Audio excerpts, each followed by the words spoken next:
Social media নিয়ে কথা বলার জন্য আসলাম, খুব স্বল্প সময়ের জন্য। আমার মনটা খুব খারাপ। আজকে আমার বড় ভাই মৃত্যুবরণ করেছেন। উনি আমাদের পিতৃতুল্য বড় ভাই ছিলেন, ঢাকায় থাকতেন। উনি পেশায় ডাক্তার ছিলেন, দীর্ঘদিন সৌদি আরবে ছিলেন, ঢাকা সিটি কর্পোরেশনেও চাকরি করেছেন। আর ওনার সবচেয়ে গৌরবময় অধ্যায় যেটা হচ্ছে সেটা হচ্ছে ছাত্র অবস্থায় চিটং মেডিকেল কলেজের উনি 1 নম্বর সেক্টরে যুদ্ধ করেছেন এবং মেজর রফিকের সঙ্গে ছিলেন। টেলস অফ মিলিয়ন একটা যে বই আছে মেজর রফিকের, সেখানে মুখবন্ধে ওনার নাম পাবেন, ডাক্তার মোস্তাফিজুর রহমান। যাই হোক, যেটা বলছিলাম, তো উনি একেবারে তাজা মানুষ। আমরা কেউ ভাবিনি যে এই ধরনের সংবাদ আমাদের কাছে আসবে। কালকে রাত 11টা পর্যন্ত উনি এক অতিথি বাড়িতে ছিলেন, আড্ডা মারছেন। কিন্তু রাতে ওনার গ্যাস্ট্রিকের চাপ হয়েছিল, গ্যাসের ওষুধও খেয়েছেন, হসপিটালে যাওয়ার প্রয়োজন মনে করেন নাই। উনি নিজে এত সচেতন ডাক্তার হিসাবে ওনার স্বাস্থ্য নিয়ে। তারপরে একবার বললেন যে যাই হসপিটালে, আবার বলবেন না ঠিক হয়ে গেছি। এই করতে করতে 5টার দিকে যখন ওনাকে সিএমএসে নেওয়া হলো, তখন ডাক্তার বললেন যে কিছুক্ষণ আগে একটা সিভিয়ার হার্ট অ্যাটাক হয়েছে ওনার, সেটা থেকে আর ফিরে আসতে পারেন নাই। সকালে আমরা সংবাদ পেয়ে যখন ওখানে গেলাম, আমি যখন এই সংবাদটা ফেসবুকে দিলাম, কি অসুস্থ সমাজ আমাদের। অনেকে আমাকে জিজ্ঞেস করছে যে আমার ভাইয়ের মৃত্যুতে আমি নাকি খুশি, আমি আজকেও নাকি বিরিয়ানি খাবো, এই জাতীয় কথাবার্তা। এগুলো কেন হয়েছে আমি পরে বুঝলাম যে এগুলো যে নিউ ইয়র্কে পলাতক একটা ইউটিউবার আছে, কুত্তার জীবন যাপন করে সেখানে। কারণ সে ওইখানেও কোনো নাগরিক হতে পারে নাই, বাংলাদেশেও ভয়ে আসে না। এরা শেখ হাসিনার আমলে পালিয়ে গিয়েছিল, কিন্তু কাগজপত্র হয় নাই, তাই আসতে পারছে না। আর ওইখান থেকে ঘেউ ঘেউ করে আমরা যারা এখানে আছি তাদের বিরুদ্ধে মানুষকে খেপিয়ে তোলে যে আমরাও যাতে ওদের মতো কুত্তার জীবন যাপন করে বাইরে পালিয়ে যাই। সে বলছে যে এই কালকে আমি রাতে একটা ভিডিও পোস্ট করেছি, আপনারা যারা আমার ফলোয়ার তারা খুব ভালো করে জানেন আমি বছরের পর বছর রাতে কি খাওয়া দাওয়া করি এটা নিয়ে পোস্ট করি, ভিডিও করি। এবং এই গত কয়েকদিন ধরে আমি মুক্তিযুদ্ধের গান দিয়ে ভিডিও করছিলাম। তো সেরকম একটা ভিডিও কালকে নেহারির খাওয়া নিয়ে এটা দিলাম।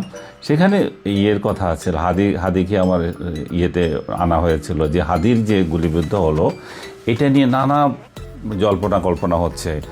এই হাদির কিছু লোক মির্জা আব্বাস যখন ইয়েতে গেলেন হসপিটালে, হাদিকে দেখতে গেলেন, তখন ওইখানে অভিযোগের আঙুল তুললো হাদির দিকে। আবার হাদির আরও কিছু লোক বলছে যে এটা জামাত করেছে, সাদেক কাইয়ুম নাকি এখানকার থেকে ইলেকশন করবে ঢাকা 8 আসন থেকে, তার সঙ্গে যে একটা ছেলেকে দেখা যাচ্ছে সে এটা হত্যাকারী। হাদির সাথে এটা দীর্ঘদিন থেকে নাকি ক্যাম্পেইন করছিল। এরা কি বোকা, এরা নিজেদের সাথে ঘুরে যে লোককে নিয়ে ক্যাম্পেইন করছে সে কোন দলে তারা সেটা জানে না। পরে তারা এখন আবিষ্কার করেছে সে নাকি ছাত্রলীগ করে। আমার কাছে এটা অবিশ্বাস্য মনে হচ্ছে, কারণ আমার হাস্যকর বলছি আমি। হাস্যকর এই জন্যই যে এই ছেলে 24-এর গণ অভ্যুত্থানের পর 17 লাখ টাকা নাকি কত লাখ টাকা ডাকাতি করতে গিয়ে ধরা পড়েছে র্যাবের হাতে, এবং তাকে ইয়েতে জেলও খাটতে হয়েছে। তাকে বিএনপির উকিল না জামাতের উকিল মুক্তি দিয়ে দিয়েছে। এখন সে এদের সাথেই ঘুরে। তো এই কি তাহলে গুপ্ত ছাত্রলীগ? আর গুপ্ত ছাত্রলীগ এখন কীভাবে আছে এখনও পর্যন্ত? তাহলে সে কি সাদেক কাইয়ুমের মতো কেউ? তা তো না। সাদেক কাইয়ুমরা তো গুপ্ত ছাত্রলীগ ছিল, এটা এখন স্বীকার করছে। তাহলে এই ছেলে গুপ্ত ছাত্রলীগ কিনা নাকি এখন গুপ্ত শিবির না কীভাবে জানে? কারণ সে যদি ছাত্রলীগ হয়ে থাকে তো তাহলে এটা তো একটা কমন সেন্সের বিষয়। ও এই সময় কিভাবে এই ধাপটের সঙ্গে ঘুরে বেড়াচ্ছে, তারপরে লিফলেট বিলি করছে। আমি তো ছাত্রলীগ করা আমার বহু আত্মীয় স্বজন কাউকে দেখি না, ওরা সব পালিয়ে আছে। যাই হোক, ও ছাত্রলীগ করুক না করুক আমার কোনো মাথা ব্যথা নাই, হেডেক নাই। ও যার নামে যা করে, দরকার হলে এই সরকার ধরে এনে প্রমাণ পাইলে গুলি করুক, সেটা সরকারের দায়িত্ব। কিন্তু কথা হচ্ছে আমি কেন আমার দৈনন্দিন জীবনের জাপানের ডিজিটাল ডায়েরি নামে আমি যেগুলো প্রকাশ করি সেটা করতে পারবো না, হাদিকে গুলিবিদ্ধ করা হয়েছে সেই জন্য। এখানে হাদির সাথে কী সম্পর্ক এটার? আমি সেটা বুঝলাম না। আমি একই জিনিস দেখেছিলাম আরেক দিন, এই যে গণ অধিকার ফোরামের নূর যখন গুলিবিদ্ধ হলো, সেদিনও একই ফতুয়া যে আপনি কিভাবে আজকে খাচ্ছেন দাচ্ছেন। আরে বাবা, খাওয়া দাওয়া কি মানুষ বাদ দিয়ে দেবে?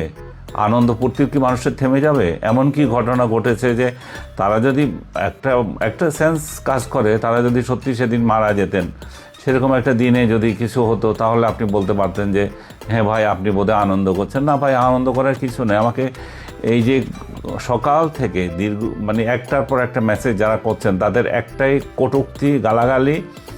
আমি বুঝতে পারছি যে হাদির অনুসারীরা হাদির মতোই কীভাবে গালাগালটা রপ্ত করে ফেলেছে।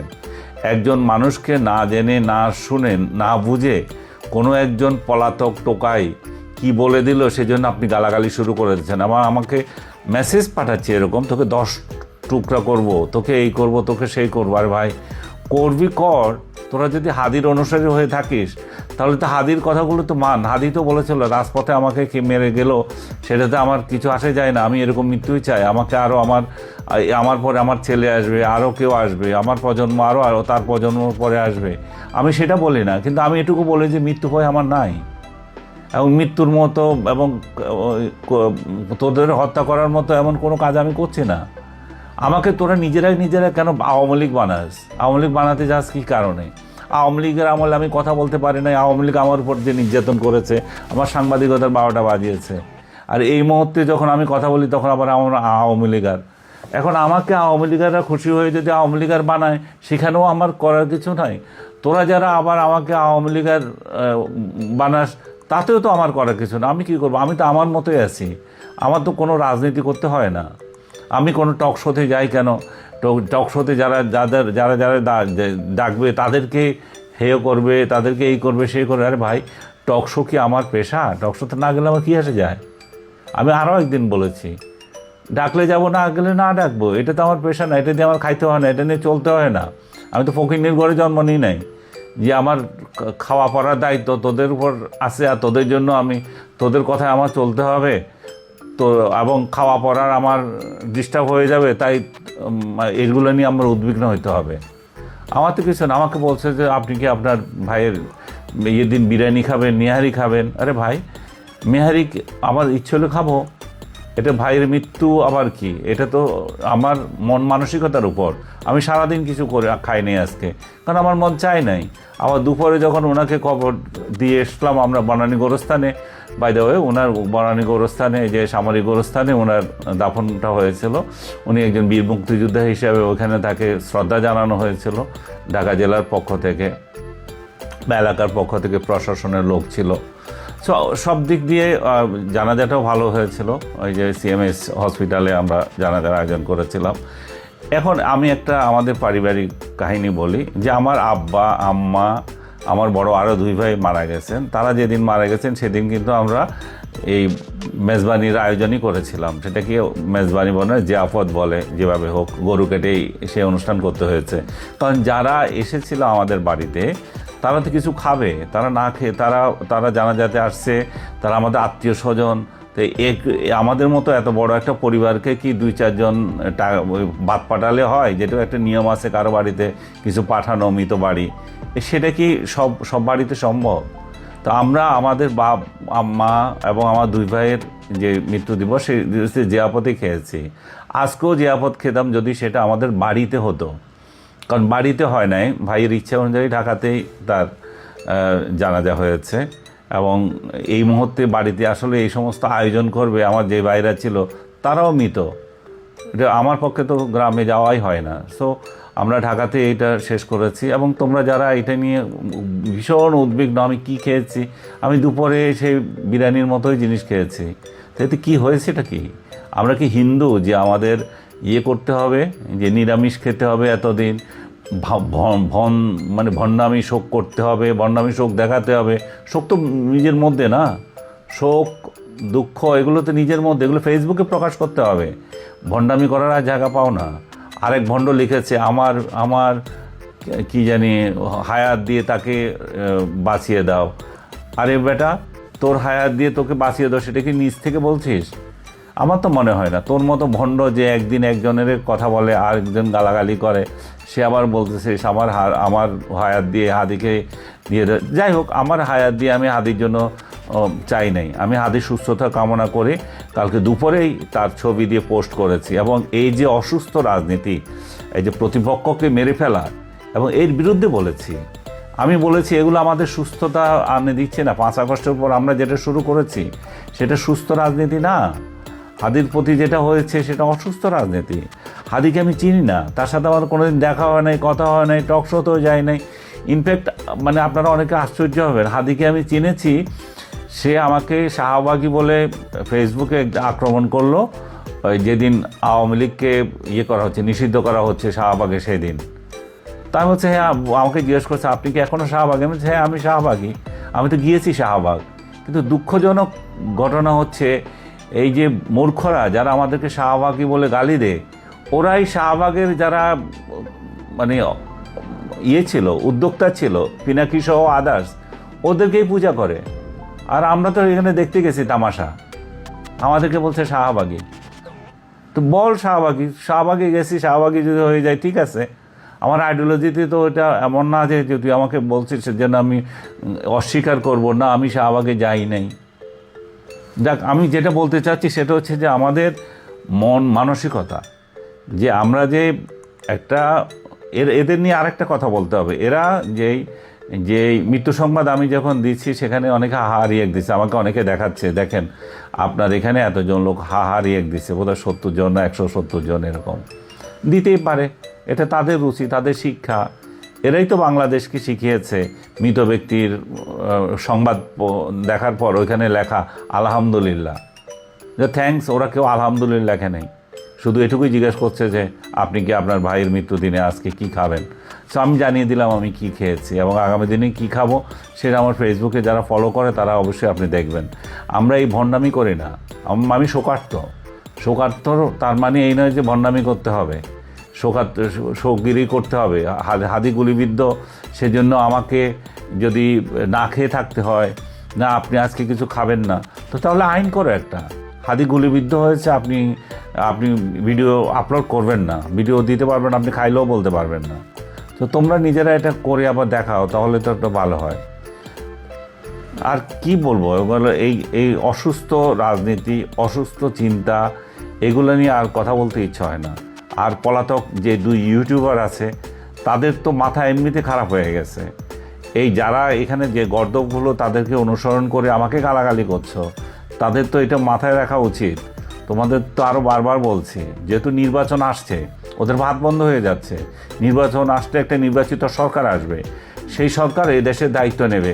তখন এই সমস্ত লাফাঙ্গা টোকাই রাস্তার কুত্তার মতো ট্রিট করবে তাদেরকে। এখন তো কিছু বলে না, অনেকে যে ফলোয়ার আছে কার বিরুদ্ধে কি বলে সেই জন্য। যাই হোক, আজ বিশেষ কিছু বলবো না, এমনিতেই মন দিল খারাপ আছে। আর আপনারা আমার ভাইয়ের জন্য একটু দোয়া করবেন। উনি খুবই ভালো লোক ছিলেন, একটা হঠাৎ করে মৃত্যুবরণ তার, এবং সে আল্লাহ তার একটা বড় খায়েশও পূর্ণ করেছে। সে সব সময় বলতো আমি যাতে কোনো অনুগ্রহে কারো হাতের উপরে বিছনায় পড়ে মৃত্যুবরণ না করি, আমার যাতে আল্লাহ এমন একটা মৃত্যু দেয় যাতে কাউকে কষ্ট না দিই। সত্যিকার অর্থে তাকে কাউকে কষ্ট দেয় নাই। সে দীর্ঘদিন অনেকবার অসংখ্যবার হজ করেছে সৌদি আরবে থাকাকালীন, কারণ সে তো হাজি ছিল, এরপরেও গিয়েছে। তারপর আমার আব্বাও কয়েকবার হজ করেছে, আব্বাকেও নিয়ে গেছে, আমিও কয়েকবার হজ করেছি। আমাদের ফ্যামিলিতে আসলে হাজি সংখ্যাই এখন সবচেয়ে বেশি হয়ে গেছে। আমার মনে হয় পুরো মানে আমাদের গ্রামেও হবে না এত সংখ্যক কোনো ফ্যামিলিতে আছে এতগুলো হাজি। আমার দাদা, আমার নাতি, আমার নাতির বলেও হজ করছে, এরকম অবস্থা হয়েছে এখন। যাই হোক, তো ভাইয়ের এই মৃত্যুটা যাতে আল্লাহ তাকে বেহেশত নসিব করুক যেভাবে গিয়েছে। এবং এই ডিসেম্বরটা আমার জন্য সত্যিকার অর্থে একটা শোকের মাস হয়ে রইল। আমি এই ভাইকে হারালাম। এই আগামী 15 তারিখ আসতেছে আবার আমার মায়ের মৃত্যু দিবস। 15ই ডিসেম্বর উনি মারা গিয়েছেন। আবার 25 তারিখে আসতেছে আমার চাচার মৃত্যু দিবস এই ডিসেম্বর মাসটা আমার জন্য সত্যি একটা আনলাকি মাস। এবং এই মাসে বাংলাদেশ স্বাধীনতা অর্জন করেছে, কিন্তু আমার এই স্বাধীনতার পর আমার ব্যক্তি জীবনে আমি যা দেখতেছি এই ডিসেম্বর মাসটা আমার জন্য খুবই শুধু মানে দুঃসংবাদ নিয়ে আসে। আমি চাচা, আম্মা, তারপর এই যে বড় ভাইকে খুবই ভালোবাসতাম। আমি দেখছি যে আমার ভালোবাসার মানুষগুলোকে আল্লাহ খুব তাড়াতাড়ি নিয়ে নিচ্ছে এবং হঠাৎ নিয়ে নিচ্ছে, কোনো ইয়ে ছাড়া। চাচাও ঠিক এরকম এক রাতে মারা গেলেন, মানে এই হঠাৎ বুকে ব্যথা হয়েছে, হাসপাতালে নেওয়ার পথেই মারা গেছেন। যাক, আপনাদেরকে আবারও অনুরোধ করছি যে আমার বাবা মা, ভাই বোন যারা মৃত্যুবরণ করেছেন, চাচা, সবার জন্য একটু দোয়া করবেন। সবাই ভালো থাকবেন। আর ভুল ত্রুটি হলে আমাকেও মাফ করবেন। আমি তো মানুষ, আমি তো ভুল ত্রুটি করতে পারি। আপনাদের হয়তো আবেগে আঘাত দিয়েছি, কিন্তু আমি আসলে আপনাদেরকে কাউকে ইনসাল্ট করার মেন্টালিটি নিয়ে কোনো দিন আমি কাউকে কিছু বলি নাই। এবং এই যে একজন গুলিবিদ্ধ ব্যক্তি, একজন মৃত ব্যক্তি, এগুলোকে নিয়ে কেন আমরা ইয়ে করব? এগুলো নিয়ে কোনো অসভ্যতা, এগুলো যেই সমস্ত অসভ্যরা এগুলো করে তারাই শুধু এগুলো অন্যদের নামে ছড়ায়। তারাই সেই সমস্ত লোক, আপনাদের কিছুক্ষণ আগে বললাম, যারা অন্যের মৃত্যুতে আলহামদুলিল্লাহ বলে। এরাই আলহামদুলিল্লাহ মানে সংস্কৃতির জনক। এরাই আবার অন্যের অনুভূতি নিয়ে, অন্যকে নিয়ে কথাবার্তা বলে। তখন সত্যি এটা একটা লজ্জাজনক বিষয়। ভালো থাকবেন সবাই। আসসালামু আলাইকুম।